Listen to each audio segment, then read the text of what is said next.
Moving on to a little social media post by the president that you may have seen over Easter. It was a message to the Iranian regime, and in case you missed it, he posted, quote, "Open the effing straight, you crazy bastards, or you'll be living in hell." His actual post was not quite as censored. That had many Democrats and a few conservatives in an uproar, with some even calling on his administration to invoke the 25th Amendment. Prediction markets taking those calls seriously for some reason. Right now, Kaushi says there is a 34% chance that the 25th Amendment is used against Trump, even going up to nearly 40% this morning. Seems like liberals are voting on that. Joining us now, Jason Rantz, Seattle radio host, and Chris Hahn, NewsNation political contributor and host of The Aggressive Progressive. So, Jason, when I looked at this True Social from the president, I thought, okay, maybe offensive. However, if people think that presidents don't use the F word behind closed doors when they're dealing with people like the murderous Islamic regime in Iran, I got land to sell you, oceanfront property in Arizona. I mean, he just basically is showing everybody what goes on behind the scenes, no?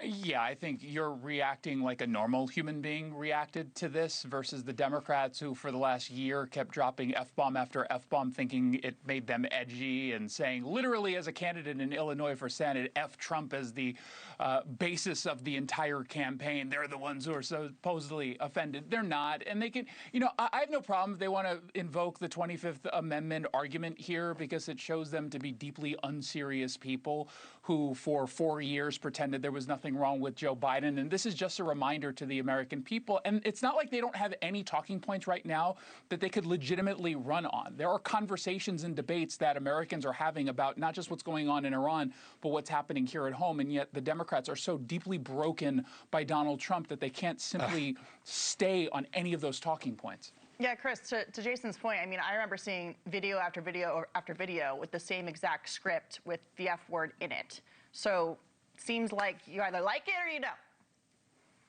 You think the F word was the biggest problem with that tweet, or was it? What was untrue about it? Tell me what the problem was. You think that offending 1 billion Muslims around the world, mocking their religion, was okay?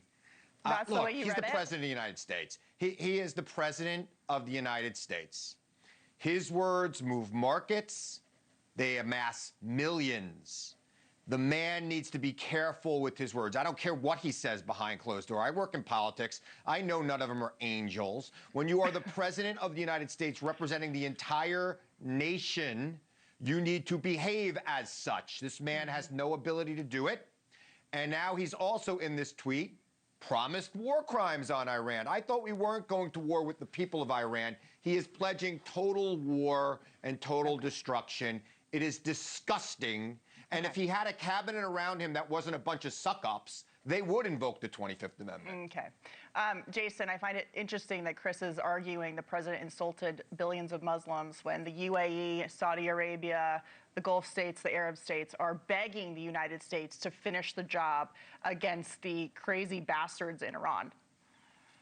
Yeah, and also now stepping up and talking about the Strait of Hormuz and doing what's necessary with the United States to ensure that it's opening. This idea that people are offended, again, has anyone met anyone who's actually offended by this? Has anyone spoken to a human being who is legitimately offended by this? No, of course not. They are leaning into the talking points that they've used for the last year, and really way longer than a year. Everything Donald Trump does is the end of the world. They always respond that way. And so anytime they come out and they clutch their pearls, it's nothing more than political theater, and it's really bad off-Broadway theater.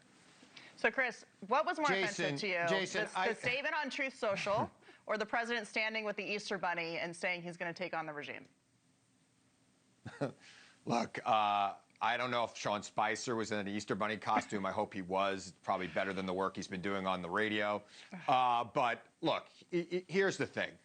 This is going to come to an end soon. And, Jason, you're a lot younger than me. You're going to have a lot more years to defend what you're saying about this guy and how you've been defending this guy over the last couple of years. I beg of you to stop, because he is indefensible at this point. Thanks for looking out. He has ruined our economy. He has ruined decades of the United States goodwill around the world. We should be the beacon of hope and truth and freedom around the world. We should be the country that doesn't do total war against people. We should be the country that builds coalitions before we act. He did none of that. He is breaking down our coalitions. He is breaking down our allies, and he's an embarrassment. And you two are both younger than me. You're going to have to defend this long after I'm gone.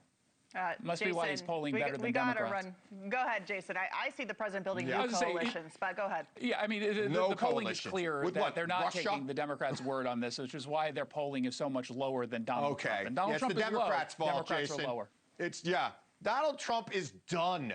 The Republicans in Congress are done. The Democrats, you're saying the popularity of the party? The party's never popular with its own people. I'm telling you right now, it's an earthquake coming in November and an even bigger earthquake 2 years from now. We'll have you back to talk about it, but as of tomorrow, there may be some earthquakes in Iran. Chris Hahn, Jason Rantz, thanks for joining us. Thank you. Thank you for watching. Subscribe below and download our NewsNation app right now on your phone, and you will get fact-based, unbiased news for all Americans.